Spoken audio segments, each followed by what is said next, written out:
professor at the University of Manchester and the former director for emergency response at the World Health Organization. Thank you very much, Professor, for joining us here on TRT World. Is this report worse than your expectations? I think the report makes pretty tragic reading, but it is not a surprise. It points towards the cumulative effects of food insecurity over some years. In other words, it paints a gradually deteriorating situation interrupted by acute shocks like wars and disasters. And as such, it is depressing, but not surprising. Right, and Professor, climate change is expected to have significant impacts on global food production in the coming years, particularly in developing countries. How can the global community, in your view, come together to mitigate and adapt to the impacts of climate change on food security? Well, before I answer that, I think the important thing is that climate change is multiplicative with other effects. In other words, other risk factors, including conflicts, and then climate change comes along and actually the 2 plus 2 doesn't make 4, it makes 22. And that's the problem with the worsening crisis like this. What the world can do is actually to completely transform the food and the food system and the agricultural economies. And that means not massive agribusinesses, but localized solutions, local food production, to create the resilience at a local level, to reduce the food transport chain, and to give people in different communities different and more local options for survival in tough times. So in this case, it's not big and beautiful. It's actually small things happening in many places around the world. That is, I think, what we'll have to fall back on in the years to come. And Professor, women and children are often the most vulnerable to food insecurity and malnutrition.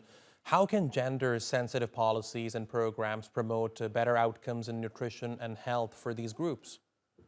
Well, not only are they more vulnerable, they're also the backbone of food production systems. For example, in terms of their labor, and for example, in terms of nutritional habits and eating habits at home. And their contribution to both food production and in terms of eating behavior and the links with health need to be particularly recognized and incentives given for them. And that may mean, for example, better education for them. That means, for example, ensuring that their labor is better recognized and compensated. And it means exploring what dietary habits can be modified and improved upon in domestic circles so that as food insecurity grows, we can maximize or minimize the impacts on health and nutrition. Right, and just let me pick up on that. As food insecurity grows, just how much responsibility can be attributed to the international community when it comes to bringing about an end to this crisis? Well, I think it can only end when all nations pull together, because today's crises are not just acts of God.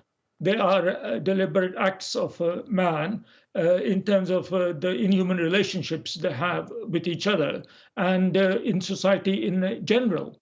However, having said that, the world is a big and complex place, and all crises have different roots. And therefore, we can't take responsibility away from local people themselves. I mean, you only have to look at the situation in Sudan at the present time to realize that while Sudan has a whole lot of other factors intervening in its acute crisis at the moment, where food is really becoming an issue, but ultimately it is the responsibility of the Sudanese people to solve their own problems. So it's a combination of taking national responsibilities and the international solidarity that goes with it. They come together. All right, Professor Mukesh Kapila, thank you very much for talking to us here on TRT World.